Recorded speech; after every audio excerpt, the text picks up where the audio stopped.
ಇಸ್ರಾಯೇಲಿನ ಮೊದಲ ರಾಜ ಸೌಲ ಚಕ್ರವರ್ತಿಯ ಜೀವನ ಚರಿತ್ರೆ.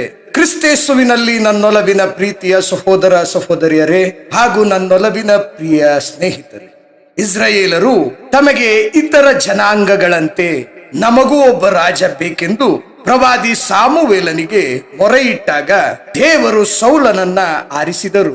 ಸೌಲನು ಬೆನ್ಯಾಮಿನ್ ಕುಲದ ಕೀಷನ ಮಗನಾಗಿದ್ದನು. ಸೌಲ ಬಹಳ ಸುಂದರವಾದಂತಹ ವ್ಯಕ್ತಿ ಮತ್ತು ಎತ್ತರವಾದಂತಹ ವ್ಯಕ್ತಿಯಾಗಿದ್ದನು. ಸಾಮುವೇಲನು ದೇವರ ಆಜ್ಞೆಯಂತೆ ಸೌಲನ ತಲೆಯ ಮೇಲೆ ಎಣ್ಣೆಯನ್ನ ಸುರಿದು ಸೌಲನನ್ನು ಇಸ್ರಾಯೇಲಿನ ರಾಜನನ್ನಾಗಿ ಅಭಿಷೇಕಿಸಿದನು. ಪ್ರಿಯರೇ, ಆರಂಭದಲ್ಲಿ ಸೌಲನು ಒಬ್ಬ ವಿನಯಶೀಲ ಮತ್ತು ಶಕ್ತಿಶಾಲಿ ಶೌರ್ಯವಂತ ರಾಜನಾಗಿದ್ದನು. ಸೌಲ ಅಮೋನಿಯರನ್ನ ಸೋಲಿಸಿ ಇಸ್ರಾಯೇಲರನ್ನು ರಕ್ಷಿಸಿದನು. ಜನರು ಸೌಲನ ನಾಯಕತ್ವವನ್ನ ಮೆಚ್ಚಿ ಗಿಲ್ಗಾಲಿನಲ್ಲಿ ಸೌಲನನ್ನು ರಾಜನೆಂದು ಒಪ್ಪಿಕೊಂಡರು. ಸೌಲನ ಪತನಕ್ಕೆ ಆತನ ಅಹಂಕಾರ ಮತ್ತು ಅವಿಧೇಯತೆ ಮುಖ್ಯ ಕಾರಣವಾಯಿತು. ಎರಡು ಪ್ರಮುಖ ಘಟನೆಗಳು ಸೌಲನನ್ನ ದೇವರಿಂದ ದೂರ ಮಾಡಿದವು. ಸಾಮುವೇಲನಿಗಾಗಿ ಸೌಲ ಕಾಯದೆ ಸೌಲನು ತಾನೇ ದೇವರಿಗೆ ಯಜ್ಞವನ್ನ ಅರ್ಪಿಸಿದ್ದು ಇದು ಮೊದಲನೆಯ ಕಾರಣವಾದರೆ, ಎರಡನೆಯ ಕಾರಣ ದೇವರು ಅಮಾಲೇಕ್ಯರನ್ನ ಸಂಪೂರ್ಣವಾಗಿ ನಾಶ ಮಾಡಲು ಸೌಲನಿಗೆ ಆಜ್ಞಾಪಿಸಿದರು. ಏಕೆಂದರೆ ಇಸ್ರಾಯೇಲರು ಈಜಿಪ್ಟಿನಿಂದ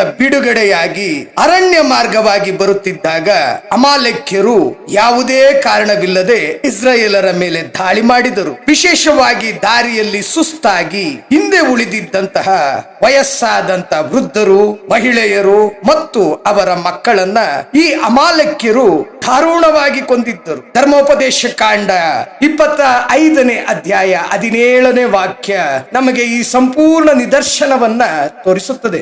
ಈ ಕಾರಣಕ್ಕಾಗಿ ಅಮಾಲೇಕ್ಯರಿಗೆ ದಂಡನೆ ವಿಧಿಸುವುದಾಗಿ ದೇವರು ಅಂದೇ ಹೇಳಿದ್ದರು. ದೇವರು ಅಮಾಲೇಕ್ಯರನ್ನ ಸಂಪೂರ್ಣವಾಗಿ ನಾಶ ಮಾಡಲು ಎರಡನೆಯ ಕಾರಣ ಏನೆಂದರೆ, ಅಮಾಲೇಕ್ಯರು ಕೇವಲ ಇಸ್ರಾಯೇಲರ ಶತ್ರುಗಳಾಗಿರಲಿಲ್ಲ, ಅವರು ವಿಗ್ರಹಾರಾಧಕರಾಗಿದ್ದರು ಮತ್ತು ಅತ್ಯಂತ ಕ್ರೂರಿಗಳಾಗಿದ್ದರು. ಅಮಾಲೇಕ್ಯರು ಕೆಟ್ಟ ಸಂಪ್ರದಾಯಗಳನ್ನ ಮತ್ತು ಅವರ ಪಾಪದ ಜೀವನವು ಇಡೀ ಪ್ರದೇಶಕ್ಕೆ ಹರಡುತ್ತಿತ್ತು. ಇವರ ಪಾಪಗಳು ಮತ್ತಷ್ಟು ಹರಡದಂತೆ ತಡೆಯಲು ದೇವರು ಆ ಜನಾಂಗವನ್ನ ಸಂಪೂರ್ಣವಾಗಿ ನಾಶ ಮಾಡಲು ನಿರ್ಧರಿಸಿದ್ದರು. 1 ಸಾಮುವೇಲನ ಗ್ರಂಥ 15ನೇ ಅಧ್ಯಾಯದಲ್ಲಿ ದೇವರು ಸಾಮುವೇಲನ ಮೂಲಕ ಸೌಲನಿಗೆ ಈ ರೀತಿ ಹೇಳಿದರು: ನೀನು ಹೋಗಿ ಅಮಾಲೇಕ್ಯರನ್ನ ಹೊಡೆದು ಅವರಿಗಿರುವಂತಹ ಎಲ್ಲವನ್ನ ನಿರ್ಮೂಲ ಮಾಡು, ಯಾರನ್ನೂ ಬಿಡಬೇಡ ಎಂದರು. ಆದರೆ ಸೌಲನು ಅಮಾಲೇಕ್ಯರ ರಾಜನಾಗಿದ್ದಂತಹ ಅಗಾಗನನ್ನು ಜೀವಂತವಾಗಿ ಉಳಿಸಿಕೊಂಡನು. ಕೊಬ್ಬಿದ ದನಕರುಗಳನ್ನು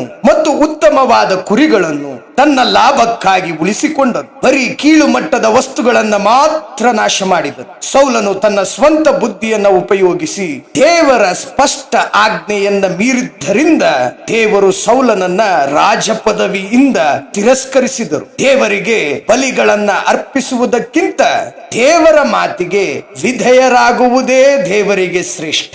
ದೇವರು ದಾವೀದನನ್ನ ಮುಂದೆ ರಾಜನಾಗಿ ಆರಿಸಿದಾಗ ಸೌಲನ ಮೇಲೆ ದುಷ್ಟಾತ್ಮ ಬರಲಾರಂಭಿಸಿತು. ದಾವೀದನು ಗೋಲಿಯಾತನನ್ನ ಕೊಂದ ನಂತರ ಸೌಲನಿಗೆ ದಾವೀದನ ಮೇಲೆ ಅತಿಯಾದಂತಹ ಅಸೂಯೆ ಹುಟ್ಟಿತು. ಸೌಲನು ದಾವೀದನನ್ನ ಕೊಲ್ಲಲು ಅನೇಕ ವರ್ಷಗಳ ಕಾಲ ಅರಣ್ಯಗಳಲ್ಲಿ ದಾವೀದನನ್ನ ಬೆನ್ನಟ್ಟಿದನು. ಆದರೆ ದಾವೀದನು ಸೌಲನನ್ನ ಕೊಲ್ಲುವ ಅವಕಾಶಗಳಿದ್ದರೂ ಸೌಲ ದೇವರು ಅಭಿಷೇಕಿಸಿದಂತಹ ರಾಜ ಎಂಬ ಗೌರವದಿಂದ ಸೌಲನನ್ನ ಬಿಟ್ಟುಕೊಟ್ಟು ಬಿಟ್ಟನು.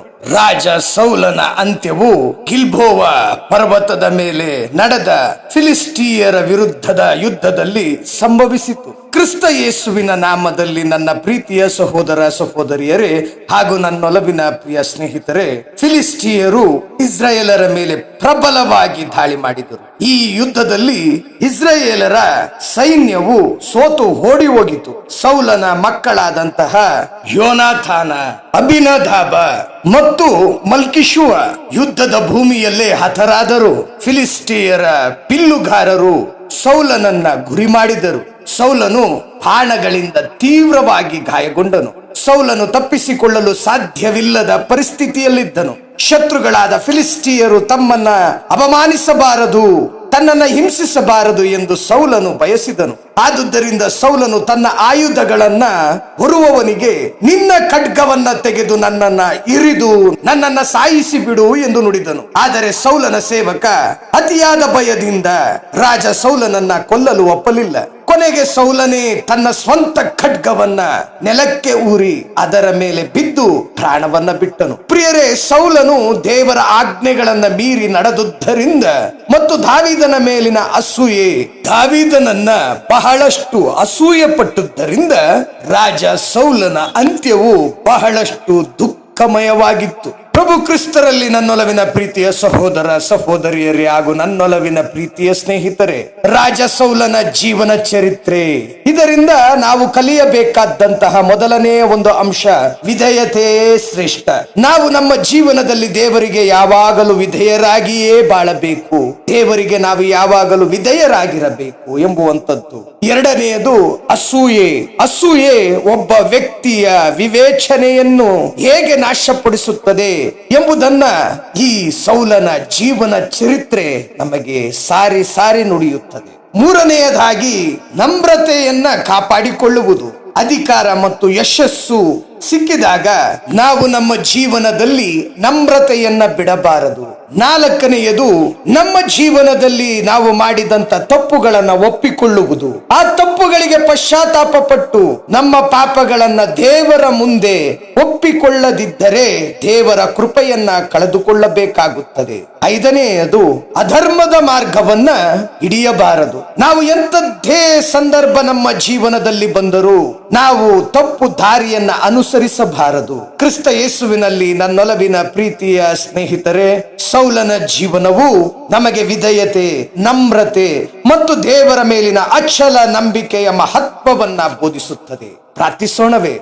ಪರಲೋಕದಲ್ಲಿರುವ ನಮ್ಮ ತಂದೆಯೇ, ಸೌಲ ರಾಜನು ಮಾಡಿದಂತೆ ಅಹಂಕಾರ ಪಡದೆ ನಿಮ್ಮ ವಾಕ್ಯಗಳಿಗೆ ವಿಧೇಯರಾಗಿ ನಡೆಯುವ ಹೃದಯವನ್ನ ನಮಗೆ ದಯಪಾಲಿಸಿ. ನಮ್ಮ ಅಸೂಯೆ, ನಮ್ಮ ತಪ್ಪುಗಳನ್ನ ಕ್ಷಮಿಸಿರಿ. ಅದೇ ನಿಟ್ಟಿನಲ್ಲಿ ನಮಗೆ ತಪ್ಪು ಮಾಡಿದವರನ್ನ ನಾವು ಕ್ಷಮಿಸಿ ಪ್ರೀತಿಸುವಂತಹ ಕೃಪೆಯನ್ನ, ಆಶೀರ್ವಾದವನ್ನ ನಮಗೆ ನೀಡಿರಿ. ನಿಮ್ಮ ಚಿತ್ತದಂತೆ ಜೀವಿಸಲು ನಮಗೆ ಪವಿತ್ರಾತ್ಮರ ಸಪ್ತ ವರದಾನಗಳ ಶಕ್ತಿಯನ್ನ, ಆಶೀರ್ವಾದವನ್ನ ನಮಗೆ ನೀಡಿರಿ. ನಿಮ್ಮ ಪ್ರೀತಿ ಮತ್ತು ಶಾಂತಿ ಸದಾ ನಮ್ಮೆಲ್ಲರ ಕುಟುಂಬಗಳ ಮೇಲಿರಲಿ ಎಂಬುದಾಗಿ ನಜರೇತಿನ ಯೂದ ರಾಜ ಸಿಂಹನಾದಂತಹ ತಂದೆ ದೇವರ ಏಕಮಾತ್ರ ಪುತ್ರನಾದಂತಹ ಶ್ರೀ ಯೇಸು ಸ್ವಾಮಿಯ ಉನ್ನತ ಮಹೋನ್ನತ ಪರಿಶುದ್ಧ ಪರಿಶುದ್ಧ ಪರಿಶುದ್ಧ ನಾಮದಲ್ಲಿ ಪ್ರಾರ್ಥಿಸಿದ್ದೇವೆ. ಆಮೆನ್. ಇಷ್ಟು ಸುದೀರ್ಘ ಕಾಲ ಇಸ್ರಾಯೇಲಿನ ಮೊದಲನೆಯ ರಾಜ ಸೌಲ ಚಕ್ರವರ್ತಿಯ ಜೀವನ ಚರಿತ್ರೆಯನ್ನ ಕೇಳಿಸಿಕೊಂಡಂತಹ ತಮ್ಮೆಲ್ಲರ ಕುಟುಂಬವನ್ನ ದೇವರು ಆಶೀರ್ವದಿಸಲಿ, ತಮ್ಮೆಲ್ಲರಿಗೂ ಶುಭವಾಗಲಿ ಎಂಬುದಾಗಿ ಕರ್ತನ ಪರಿಶುದ್ಧ ನಾಮದಲ್ಲಿ ನಾನು ಪ್ರಾರ್ಥಿಸುತ್ತೇನೆ. ಜೈ ಯೇಸು ಕ್ರಿಸ್ತ. ಆಮೆನ್.